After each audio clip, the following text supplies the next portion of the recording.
But that's such a difficult thing sometimes so there's obviously mandates that can be very specific, right? We're going to say, listen, I'm a market neutral fund and my goal is to provide zero beta for you. So you just get my pure alpha from a spread perspective, right? Certain long, certain shorts, and you're done. But there's always the possible added value of those managers in the long short space that can market time, that they will be in beta when it's appropriate to be in beta, and then kind of cut those losses, start shorting some more. And how do you think about that? Because do you penalize them based on how much beta exposure they have contemporaneously? Or do you just you look at their back test or their track record and say, on average, you've been 0.3, and therefore we're not going to pay you for that, or we don't want your strategy? Like, how do you deal with that type of manager, which I'm sure exists on the long short side? To be quite honest, we deal with those types of managers by straying away from those types of managers. They may have embedded kind of idiosyncratic alpha, but it's just too difficult to know how much they're swing around their net.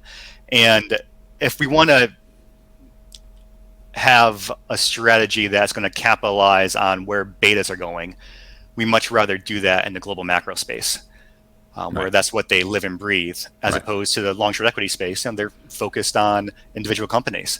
Same thing on the long short credit side, individual bonds. Sense. So that's why we tend to stay away from the long short equity directional side, long short credit directional side, and rather find macro managers that can probably do that in a better manner, because that's all they do.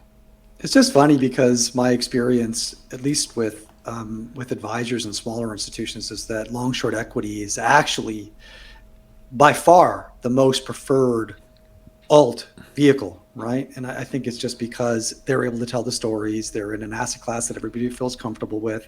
But the reality is, it's the hardest way to make money. Just purely market timing a single market is actually extremely hard, right? The reason that CTAs and macro funds have a chance is because they are timing dozens of markets in a wide variety of different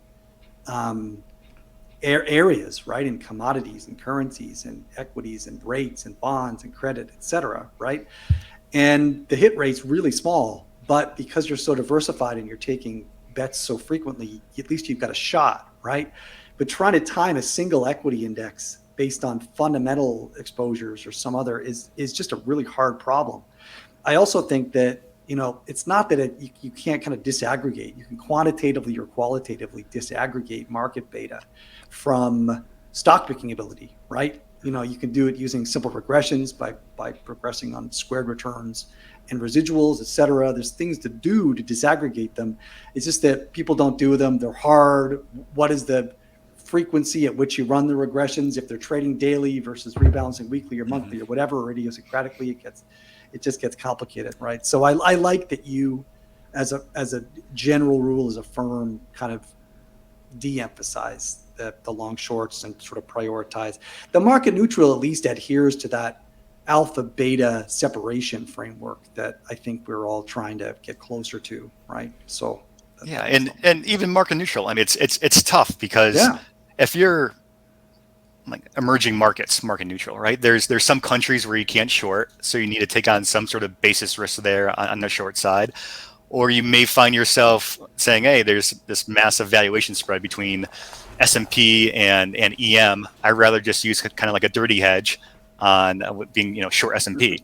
And then how has that worked out up until kind of this point here? That's tough too.